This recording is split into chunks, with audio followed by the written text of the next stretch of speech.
అయితే 6 గ్యారంటీల కోసం అయితే అప్లికేషన్ తీసుకొచ్చింది. ఇదే తెలంగాణ రాష్ట్ర ప్రభుత్వ అభయహస్తం. సో ఈ ఫామ్ అయితే ప్రతి ఒక్కరైతే ఫిలప్ చేయాలంటే వాళ్ళు పింఛన్కి ఎలిజిబుల్ అయినా, లేకపోతే 2500కి ఎలిజిబుల్ అయినా, 200 యూనిట్ల కరెంట్ కోసమైనా, సో పింఛన్ కోసమైనా కూడా వాళ్ళు ఇందులో అయితే చేయాలి. మనం చూసుకోవచ్చు ఇక్కడ ప్రజాపాలన 28/12/2023 టు 6/06/124 వరకు అయితే అంటే దరఖాస్తు సమర్పించడానికి అయితే టైం ఇచ్చారు. సో ఇందులో స్కీమ్స్ ఏమున్నాయంటే మహాలక్ష్మి అంటే 2500 వచ్చేది, రైతు భరోసా అంటే ఎకరానికి 15,000 వచ్చేది, గృహజ్యోతి అంటే 200 యూనిట్ల లోపు కరెంటు ఫ్రీ, అలాగే ఇంద్రమ్మ ఇల్లు, చేయూత పథకం అంటే ఇది పింఛన్ అనమాట. సో ఇవన్నీ స్కీమ్స్ అయితే ఉన్నాయి. సో ఇక్కడ మనం చూసుకోవచ్చు దరఖాస్తు వివరాలు. సో ఇంట్లో ఎవరు ఉంటే వారి పేరు అయితే ఇక్కడ వేసుకోవాలి. సో ఆయన ఏంటి, స్త్రీయా పురుషుడా, తర్వాత వాళ్ళ సామాజిక వర్గం ఏంటి, ఎస్టీయా, బీసీయా, మైనార్టీయా, ఇతరుల, పుట్టిన తేదీ, ఆధార్ నెంబర్ అంటే ఆధార్ నెంబర్లో పుట్టిన తేదీ ఉంటుంది కాబట్టి అది ఇక్కడ వేస్తే అయిపోతుంది. అలాగే వారికి రేషన్ కార్డు ఉండదు. సో ఈ స్కీమ్స్ కన్నీ ఎలిజిబుల్ ఏంటంటే రేషన్ కార్డు కాబట్టి ఇక్కడ రేషన్ కార్డు నెంబర్ వేయాలి, అలాగే మొబైల్ నెంబర్ వేయాలి, వాళ్ళ వృత్తి ఏంటని చెప్పేసి వేయాలి. సో వాళ్ళ ఫ్యామిలీకి సంబంధించి ఎంతమంది ఉన్నారో వాళ్ళ నేమ్ అయితే రాయాలి. తర్వాత దరఖాస్తు దానితో సంబంధం ఏంది, కొడుక బిడ్డన, సో అంటే చేయాలి. తర్వాత లింగం అంటే వాళ్ళు స్త్రీయా పురుషుడు అని చెప్పేసి, తర్వాత పుట్టిన తేదీ, అలాగే ఆధార్ నెంబర్ అయితే వాళ్ళది వేసేయాలి. ఆ తర్వాత మనం ఇక్కడికి వచ్చినట్టయితే మన యొక్క అడ్రస్, ఇంటి నెంబరు, వీధి, గ్రామం, మున్సిపాలిటీ అయితే మున్సిపాలిటీ, మండలం, వార్డు నెంబర్, జిల్లా, తర్వాత ఇక్కడ నుంచి స్టార్ట్. మరి అభయహస్తం గ్యారంటీ పథకాలు లబ్ధి పొందడానికి వివరాలంటే ఇక్కడ చూడండి, మహాలక్ష్మి పథకం అంటే దీని కింద అయితే 2500 రూపాయలు వస్తాయి, అలాగే 500 రూపాయలకి సిలిండర్. సో దీనికి సంబంధించి మనం టిక్ చేయాల్సి ఉంటుంది. అలాగే గ్యాస్, మనకు 500 రూపాయల గ్యాస్ కావాలంటే టిక్ చేయాలి. అలాగే మనకు గ్యాస్ కనెక్షన్ ఆల్రెడీ ఉంటే దాని నెంబర్ అయితే ఇక్కడ వేయాలి. తర్వాత సరఫరా చేస్తున్న కంపెనీ పేరు, అది హెచ్పి కావచ్చు, భారత్ పెట్రోలియం కావచ్చు, ఇండియన్ కావచ్చు. సో ఏదైతే అది ఇక్కడ వేసి, తర్వాత సంవత్సరానికి గాను మీరు వినియోగిస్తున్న సిలిండర్ల సంఖ్య, సాధారణంగా అయితే మనం సంవత్సరానికి 3, 4, 5 వరకు అయితే ఉపయోగిస్తాం. సో వాటి సంఖ్య అయితే ఇక్కడ వేయాలి. తర్వాత రైతు భరోసా. సో రైతు భరోసా అంటే ఎకరానికి 15,000 ఇస్తున్నారు, ఏసంగి 7,500, అలాగే వర్షాకాలానికి అంటే వానాకాలానికి 7,500. సో దానికి సంబంధించి కూడా రైతులకు ప్రతి ఏటా ఎకరానికి 15,000 అంటే ఇక్కడ రైతు, ఒకవేళ మీరు రైతు అవుతున్నట్టయితే మీకు ల్యాండ్ ఓన్గా ఉంటే రైతు మీద క్లిక్ చేయాలి, అది టిక్ చేయాలి. లేదు మీరు కౌలు రైతు అయితే దీని మీద క్లిక్ చేయాలి, అంటే టిక్ చేయాలి, నథింగ్ బట్. సో పట్టాదారు పాస్ పుస్తకం నెంబర్లు కూడా ఇక్కడ ఎంటర్ చేయాలి, అడిగారు.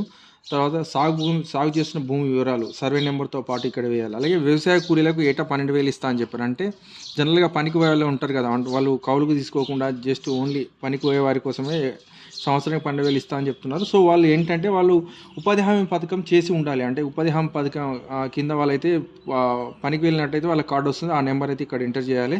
సో దీని మీద టిక్ చేస్తే వాళ్ళకి 12,000 కూడా వస్తాయి. తర్వాత ఇందిరమ్మ ఇల్లు. సో ఇల్లు లేని అర్హులకు కుటుంబానికి ఇంటి నిర్మాణం కోసం ఆర్థిక సహాయం కూడా అందిస్తున్నారు.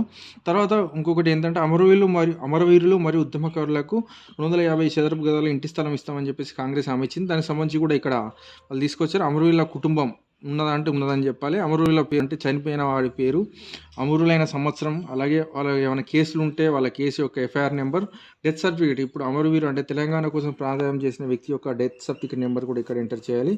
సో ఎఫ్ఐఆర్ నెంబరు, సంవత్సరం, ఏం జరిగిందో, ఒకవేళ వాళ్ళు జైలుకి వెళ్ళినట్టయితే జైలుకి వెళ్ళి ఎప్పుడు వెళ్ళారు, జైలు పేరు, స్థలం, తర్వాత ఒకవేళ శిక్ష పడినట్టయితే శిక్ష సంబంధిత వివరాలు కూడా ఇక్కడ చేయాలని చెప్పేసి అయితే శిక్షా కాలం కూడా ఇక్కడ మెన్షన్ చేయాలని చెప్పేసి అయితే ఇచ్చారు.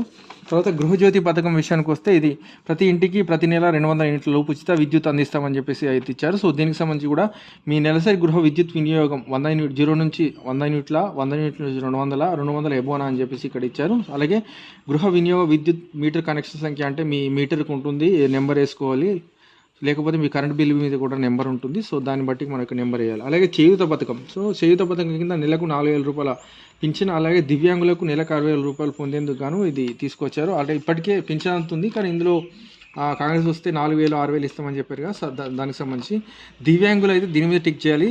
తర్వాత వారికి సంబంధించి సదరన్ సర్టిఫికేట్ ఇస్తారు, ఆ సదరన్ సర్టిఫికేట్ నెంబర్ అయితే ఇక్కడ వేయాలి. తర్వాత వృద్ధాప్య పింఛన్ అయితే దీని మీద క్లిక్ చేయాలి. గీత కార్మికులు అయితే ఇక్కడ, డయాలసిస్ బాధితులు అయితే దీని మీద టిక్ చేయాలి.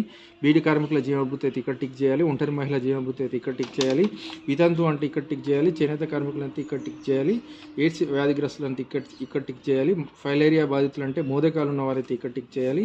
అలాగే బీడీ టేకేదార్ జీవనభృతి అంటే ఇక్కడ టిక్ చేయాలి. సో ఇవన్నీ పూర్తి చేసిన తర్వాత మనకు ఎండ్ ఆఫ్ ది అంటే ఇక్కడ మనకు చూపిస్తుంది. సో ఏంటంటే వీటితో పాటు ఆధార్ కార్డ్ జిరాక్స్ దీనికి పెట్టాలి, అలాగే తెల్ల రేషన్ కార్డు పెట్టి దీనికి అటాచ్ చేసే తీయాలి. తర్వాత చివరిగా వాస్తవాన్ని ధృవీకరించాలి. అంటే మనం సబ్మిట్ చేసిన డీటెయిల్స్ అన్ని కరెక్ట్ ఉన్నాయా అని చెప్పేసి తర్వాత చివరిగా అయితే సంతకం చేసి ఆ పేరు తేదీ వేయాలి. ఆ తర్వాత మనకు లాస్ట్లో వాళ్ళు అధికారులు తీసుకున్నట్లుగా మనకు ప్రజాపాలన దరఖాస్తు రసీదు తిరిగి మనకి ఇస్తారు. సో వాళ్ళు దరఖాస్తు తీసుకున్నట్టుగా మనకి ఇది అక్నాలెడ్జ్‌మెంట్ అన్నమాట. దీని మీద మన పేరు అవన్నీ రాసిచ్చి మనం ఏ పథకాలకు అప్లై చేసామో దాని మీద టిక్ పెట్టి వాళ్ళ సంతకం పెట్టి మనకి ఇస్తారు. సో ఇదే అన్నమాట. సో మీరు ఎవరైనా కూడా దీని మీద ఫామ్ని ఇలా ఫిలప్ చేసి మీ ఊరిలో మీకు ఒక డేట్ ఇస్తారో ఆ ఊర్లో ఆ డేట్ అప్పుడు మీరు గ్రామ పంచాయతీకి వెళ్ళి ఇవ్వాలి. లేకపోతే మీరు మండల ఆఫీస్కి వెళ్ళి ఎంపీడీఓ ఆఫీస్లో సబ్మిట్ చేసినా కూడా ఈ దరఖాస్తును స్వీకరిస్తారు.